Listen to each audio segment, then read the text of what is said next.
Топчугүл Шайдуллаева. Кысылган суу аңгемеси. Окуган Назгүл Акунова.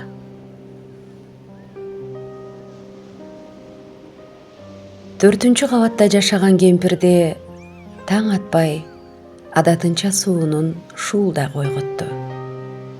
Көп кабаттуу үйдөгү ичегиде ичке түтүктөрдөгү камалган суунун добушу кранды ача бергенде ушундай чаңырат дейсиң. Айрыкча түнкүсүн кемпирдин кулагын көзөп уйкусун бузат. Уйкусун эле бузбай, бу кысылган суунун добушу кээде кемпирге суу жаныбардын ыйындай сезилип, жүрөгүн булкуп жиберчү. Ошол бойдон кемпир кайра уктай албайт. Күн сайын ушул. Бу жашы 90 чамалап калган аял алы күчтөн тайып, ооруп сыркаганы менен көзү курч, кулагы сак эле. Жаш маалында түтүктөгү суунун шуулдагы турсун, будильник саатынын кыйкырыгы да бу зайыпты оңой менен ойгото алчу эмес. Заводдо керээли кечке тик туруп иштеген аялдын уйкусу анда катуу эле. Бир күнү ичегидей болгон түтүккө такыр батпай кеттиби, суу аны тешип чыгып, жуунчу бөлмөнү каптады. Баятан берки кулакты жеген шуулдак кыйла азайды. Ушунданбы керебетте жаткан кемпирдин көзү уйкуга илинди. Бирок көп өтпөй анын кирбеш эшигинин коңгуроосу бир алаамат болгондой катуу шаңгырады. Анан келген адам буга уда каалганы тарсылдатып уруп кирди. Кемпир ойгонуп тапишкесин эптеп кийип, эшикке жеткенче сыртта турган аял кыйкыра баштаган эле. Эшик ачылары менен чачы төбөсүнө түйүлгөн сулуу жаш келин үйгө атып кирип, түптүз жуунчу бөлмөгө өттү. Келин крандын бурагычтарын ары бери олдоксон булкулдатып, сууну токтото албады. Апа, бул эмне кылганыңыз? Ваннаңыздан суу агып атса уктап жатасыз. Сантехнике дароо чалыш керек да. Биздин үйгө өтүп кетти. Ремонтту өлтүрдүңөр. Чыгымдардын баарын төлөйсүз. Уктуңузбу? Эл кылган ремонтко бизде эптеп жеттик эле. Кудай ай, эми эримей эмне дейм?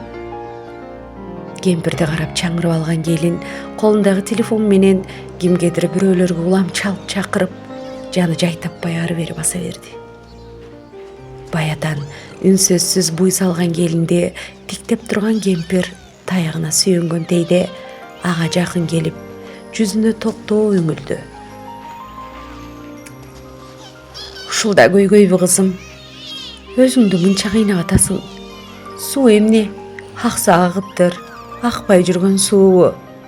Анын үстүнө түтүктөрүм да мага окшой эскирди, жукарды. Суунун басымына чыдабай жарылды го. Жаныбар суудан күчтүү нерсе барбы? Колундагы телефонунан кимдир бирөөнү шашыла издеп аткан келин кемпир тарапка карап да койгон жок. Кемпир тапичкесин сүйрөй басып, керебетине барып отурду. Ай кызым, бияка бир карачы. Мен бүгүн эрте келчү өлүм тапшысы менен отурам. Билсең, такта көйгөй деген ушул болот. Жан берерде жалгыз башым кантеттик корком. Караңгы көрдөн корком. Жараткандын сурагынан корком.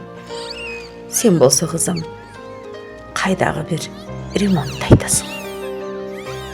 Чачы куудай ак, өзү арык, буруш баскан жүзү кайдыгер кемпир ушул турушунда бүтүндөй ааламды суу каптап кетсе да, ага баары бирдей сезилди келинге.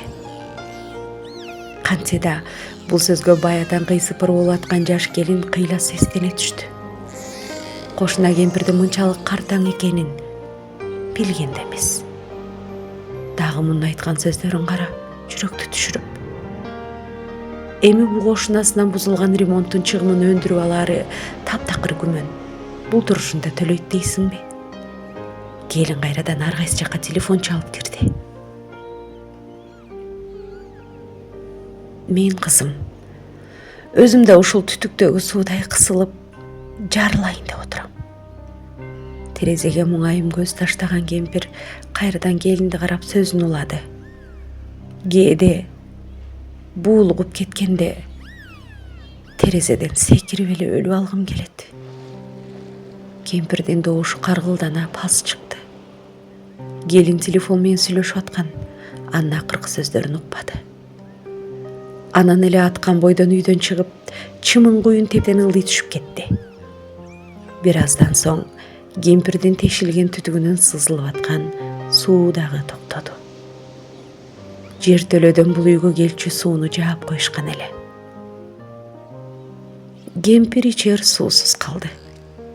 Ал өзүнүн санаа таш пешинин алдында ага суусуз калган эмнекен. Кейибейм, чыдайм деди. Кейибеген менен суусуз калган кемпирдин көңүлү тез эле жаман чөктү. Кимдир бирөө кулагына ичер сууң түгөндү деп улам кайталап аткандай. Же кемпирге ошондой угулгансып, ошондой туюлгансып, дарманалы куруй берди.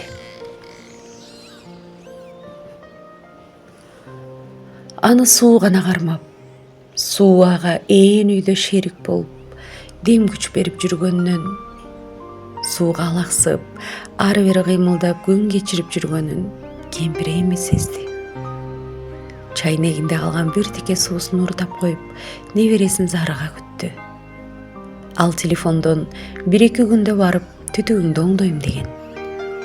Чайнектеги суу 2 күнгө араң жетти. Небереси келбеди. Акыркы тамчы менен оозун суулаган кемпир тили чапташып, тамагы кургап, көптө кыйналып жатып уктап кетти.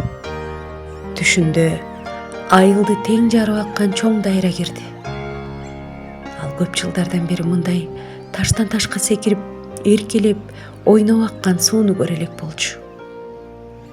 Анын салган шоокуму да бир башкача, кудум ырдап аткандай. Кемпирди бешикте итерметип, түз эле өзүнө жетеледи. Кемпир баскан бойдон дайра ичине кирип кетти. Бул маалда таң сүрүлүп, түтүктөрдө кысылган суулар адатынча ышкыра добуш чыгара баштаган эле. Бирок бүгүн бул шуулдак кемпирди ойгото албады. Эртең менен анын эшигинин коңгуроосун бирөө басты. Көпкө басты.